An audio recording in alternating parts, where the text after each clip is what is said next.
করে আসলো সবার ঘরে, আসলো খুশির ঈদ, বলো ঈদ মুবারক, ঈদ মুবারক, ঈদ মুবারক, ঈদ পড়েন, বলো ঈদ মুবারক, ঈদ মুবারক, ঈদ মুবারক, ঈদ। সুবহানাল্লাহ পড়েন।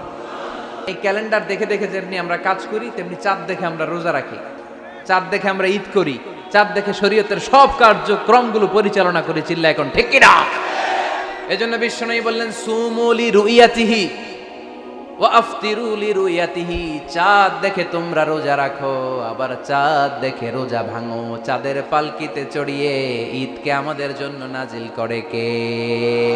এজন্য আল্লাহ বললেন আশ-শামসু ওয়াল কামারু বিহুসবান, চাঁদ সূর্য তাদের নিয়ম মেনে চলে, এটা দেখে আমরা হিসাব করি। ওয়ান নাজমু ওয়াশ-শাজারু ইয়াসজুদান, বৃক্ষলতা তারকারাজি সব কিছু একটা সত্তারে সিজদা দেয়, তিনি কে? কিন্তু আমরা দেখি না। আমরা দেখি তারা যে আল্লাহরে সিজদা দিল, কে কে দেখছেন? গাছ যে আল্লাহকে সিজদা দেয়, কে কে দেখছেন? দেখি নাই, কারণ আমাদের ওই চোখ তো নাই। ওই চোখ থাকলে ঠিকই দেখা যেত, ঠিক কি না? অস্ট্রেলিয়ায় একটা শহর আছে, নাম সিডনি। কি নাম? সিডনিতে একটা জঙ্গল আছে, ওই জঙ্গলে একটা গাছ to the right sense of to the direction of কেবলা, কেবলামুখী হয়ে একটা গাছ মানুষের মতো রুকু করে আছে কেবলামুখী হয়ে। পত্রপত্রিকায় ক্যালেন্ডারের মধ্যে ছবিটা আছে না নাই? তার মানে গাছপালা আল্লাহকে সিজদা করে কি করে না? পাখিগুলো আল্লাহর জিকির করে কি করে না? নদীগুলো আল্লাহর তাসবিহ পড়ে কি পড়ে না? ওয়া ইম মিন শাইইন ইল্লা ইউসাব্বিহু বিহামদিহি ওয়ালাকিন লা তাফকাহুনা তাসবিহাহুম, আল্লাহ বললেন গোটা দুনিয়ায় যা তোমরা দেখতে পাও সব কিছু জিকির করে একজনের, তিনি কে? ওয়ালাকিন লা তাফকাহুনা তাসবিহাহুম, কিন্তু এই তাসবির ভাষা তোমরা বোঝো না। প্রত্যেকটা প্রাণীর জিকিরের আলাদা ভাষা আছে না নাই? পাখিরা যায় উড়ে যায় আকাশের ওই নীলিমায়, নদীরা যায় ছুটে যায় সাগরের ওই মোহনায়। পাখ পাখালি আর সাগর নদী, পাখ পাখালি আর সাগর নদী, কার গুণগান গায়। আল্লাহু আল্লাহ, আল্লাহু আল্লাহ, আল্লাহর গুণগান গায়। সবাই পড়েন আল্লাহু আল্লাহ, আল্লাহু আল্লাহ, আল্লাহর গুণগান গায়। চিল্লায় পড়েন আল্লাহু আকবার। তাহলে মহাবিশ্বে যা দেখা যায় সবগুলো জিকির করে একজনের, তিনি কে? সবকিছু সেজদা করে একজনকে, তিনি কে? এই সেজদার জন্য কিয়ামতের দিন আল্লাহ আমাদেরকে আদেশ দিবে, বলবেন সেজদা দে, সেজদা দিয়ে আমারে দেখা। আপনারা ওঠা বসা শুরু করলেন কেন? আসরের সালাত আমরা পড়বো না, 4টায় আজান হবে, তো এখনো তো আমার ঘড়িতে 10 মিনিট বাকি, উঠলেন কেন? হ্যাঁ, বিশৃঙ্খলায় খুব শ্রেষ্ঠ আপনারা। বসেন বসেন, 4:45 না? আজকের এই প্রোগ্রামের জন্য 4টায় দেওয়া হবে, আমাকে বলা হবে। জি ইনশাল্লাহ, আর 10 মিনিট বসেন। তো এই জন্য কিয়ামতের দিন আল্লাহ তাআলা আমাদেরকে আদেশ করবেন সেজদা দাও। ইয়াউমা ইউকশাফু আন সাকি ওয়া ইউদআউনা ইলা সুজুদি ফালা ইস্তাতিউন, বলবে সেজদা দাও। আমরা যারা সেজদা দিয়েছি, আমরা আল্লাহু আকবার বলে সেজদা দিয়ে আল্লাহর দেখায় দেব, কোন সুবহানাল্লাহ।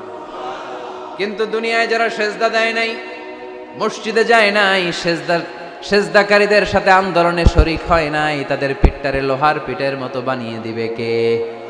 তারা চাইলেও পিঠটারে বাঁকা করতে পারবে? এজন্য আল্লাহ বললেন ওয়ান নাজমু ওয়াশ-শাজারু ইয়াসজুদান, তারকারাজি বৃক্ষরাজি একজন সত্তারে সিজদা করে, তিনি কে? এরপর আল্লাহ নিয়ামতের বর্ণনা দিলেন, তোমাদেরকে আমি ফল ফলাদি দিয়েছি, তোমাদেরকে আমি মিঠা নদীর পানি দিয়েছি, লোনা পানি দিয়েছি। মারাজাল বাহরাইনি ইয়ালতাকিয়ান বাইনাহুমা বারযাখুল লা ইয়াবগিয়ান, একদিকে লোনা পানি, একদিকে মিঠা পানি বয়ে যায়। লা ইয়াবগিয়ান, মিশে না, মাঝখানে অদৃশ্য দেয়ালটা তৈরি করলো কে? এই দৃশ্য আপনারা দেখছেন? দেখেন নাই? কেউ দেখেন নাই? কোথায় দেখছেন? ভিডিওতে। বাংলাদেশের অনেক জায়গায় আছে লোনা পানি আর মিঠা পানি মিশানো, একটা কালো ঘোলা আর একটা একেবারে ক্রিস্টাল ক্লিয়ার। আমি মিশরে দেখেছি নীল নদের পানি আর লোহিত সাগরের পানি মিশানা। একটার পানি ঠান্ডা আর একটা গরম, একটা ডেনসিটি হাই আর একটা ডেনসিটি লো, একটা লবণ বেশি আর একটা লবণ নাই, তাই একটার সাথে আরেকটা মিশে না। এদিক দিয়ে পানির মতো জিনিস বয়ে যায়, একটা কালো ঘোলা আর একটা সাদা, মাঝখানে অদৃশ্য দেয়াল দিয়ে রেখেছে কে? আরো জোরে বলতে হবে, তিনি কে? এরপর রাব্বুল আলামিন আমাদের বিবেকটাকে নাড়া দিয়ে আখিরাতের কথা স্মরণ করিয়ে দিয়ে বললেন, কুল্লু মান আলাইহা ফান ওয়া ইয়াবকা ওয়াজহু রাব্বিকা যুল জালালি ওয়াল ইকরাম। পড়েন, কুল্লু মান আলাইহা ফান ওয়া ইয়াবকা ওয়াজহু রাব্বিকা যুল জালালি ওয়াল ইকরাম فبأي آلاء ربكما تكذبان। পড়েন সুবহানাল্লাহ। আল্লাহ বললেন, মহাবিশ্বে যা দেখতে পাও সব শেষ হয়ে যাবে, যা দেখা যায় সব ধ্বংস হয়ে যাবে একজন সত্তা ছাড়া। চিল্লায়া বলেন, তিনি কে? আমরা চিরকাল থাকার জন্য পৃথিবীতে আসছি না? কে কে আজীবন বাঁচবেন? হাত তোলেন তো। বাঁচবো কেউ? আমরা কেউ বাঁচবে? বেঁচে থাকবে একজন সত্তা, তিনি কে? তিনি অব্যয়, তিনি অক্ষয়, তার লয় নাই, তার কোনো ক্ষয় নাই, তিনি সদা জাগ্রত, সদা সজাগ, তিনি হচ্ছেন আল্লাহ রব্বুল ইজ্জত। চিল্লায় কোন ঠিক কিনা? সবাই মরে যাবো আমরা, সবাই, কেউ থাকবো না। এই পৃথিবী থাকার জায়গা নয়। কিয়ামতের সময় আল্লাহ তাআলা মালাকুল মাউতকে বলবেন, সবার রূহ কবজ করে ফেলো, সবার, কেউ থাকবে না, সবার রূহ কবজ হয়ে যাবে। আল্লাহ মালাকুল মাউতকে বলবেন, মালাকুল মাউত কি অবস্থা? বলবে সব শেষ। মাইয়াবকা, কে বাকি? মালাকুল মাউত বলবে জিনেরা বাকি, যাদেরকে দেখা যায় না। আল্লাহ বলবেন জিনদেরকেও শেষ করে ফেলো, রুহু কবজ করো। মালাকুল মাউত আজরাইল জিনদের রুহু কবজ করবে। আল্লাহ এবার জিজ্ঞেস করবে, ইয়া মালাকাল মাউত আখবিরনি মাইয়াবকা, এবার বলো আর কে বাকি? মালাকুল মাউত বলবে, আল্লাহ মানুষগুলো সব শেষ, জিনগুলাও শেষ, এবার বাকি ইবলিস শয়তান, ইবলিশরেও শেষ করো, ইবলিশও শেষ। আল্লাহ আবার জিজ্ঞেস করবেন, ইয়া মালাকাল মাউতি মাইয়াবকা, আর কে বেঁচে আছে বলো? মালাকুল মাউত বলবে, আল্লাহ আপনার কথা অনুযায়ী পৃথিবীর সব মানুষের রুহ কবজ করলাম, সব জিনদের রুহ কবজ করলাম, ইবলিসের রুহ কবজ করলাম, এখন আছে শুধু ফেরেশতারা। আছে কারা? যাও ফেরেশতাদের রুহ কবজ করো, ফেরেশতাদের রুহ কবজ হয়ে যাবে।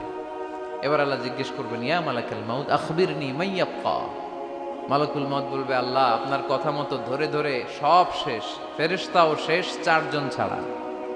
কয়জন ছাড়া? জোরে বলেন, কয়জন ছাড়া? ইসরাফিল, জিব্রাইল, মিকাইল, আজরাইল।